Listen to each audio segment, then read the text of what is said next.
ஆண்டவரும் உலக இரட்சகருமாகிய இயேசுவின் நாமத்தில் உங்கள் அனைவருக்கும் வாழ்த்துக்கள். தினம் ஒரு மிஷனரி வரலாறு. இன்றைய மிஷனரி ஆன் ஜட்சன். இவர் பிறந்தது 22/12/1789.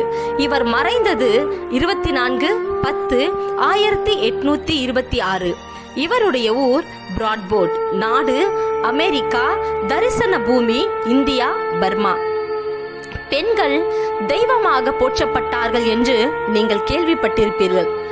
ஏட்டளவில் இது உண்மை, ஆனால் செயல்பாட்டிலோ சுத்த பொய். பெண்கள் பிற ஆண்களை பார்த்துவிடக் கூடாது என்று வீட்டில் அடைத்து வைக்கப்பட்டார்கள்.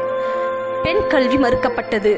கணவர் இறந்தால் பெண்ணும் சிதையோடு தள்ளப்பட்டால் கொடூரமான பல செயல்கள் பெண்கள் மீது திணிக்கப்பட்டன.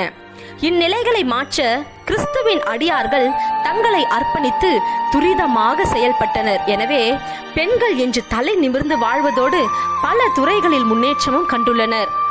ஆன் ஜட்சன் இவர் அதோனிராம் ஜட்சன் என்பவரின் மனைவியாவார்.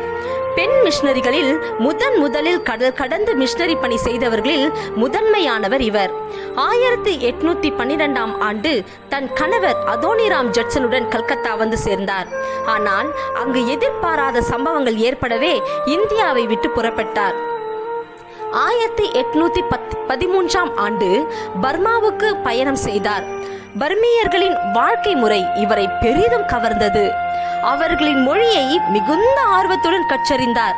வேதாகமத்தை அவர்களின் மொழிகளில் கொடுத்துவிட வேண்டும் என்ற துடிப்பு இவர் உள்ளத்தில் காணப்பட்டது. எனவே வேதாகமத்தை மொழிபெயர்ப்பதில் தன் கவனத்தை செலுத்தினார்.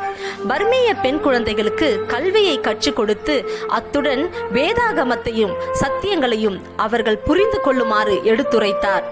வேதாகமம் அவர்கள் தாய்மொழியில் வெளிவந்தது. மிஷனரி பயணத்தின் நிமித்தம் 18 மாத சிறை தண்டனை பெற்ற அதோனிராம் ஜட்சனுக்கு பெரும் உதவியாகவும் பக்க பலமாகவும் ஆதரவாகவும் செயல்பட்டு ஆண்டவரின் பணியை அயல் நாட்டில் பர்மாவில் சிறப்புடன் செய்தார். அன்பரே, ஆன் ஜட்சனை போன்று துடிப்பு உங்களிடம் உள்ளதா? கர்த்தர் தாமே உங்கள் ஒவ்வொருவரையும் ஆசீர்வதிப்பாராக. ஆமேன்.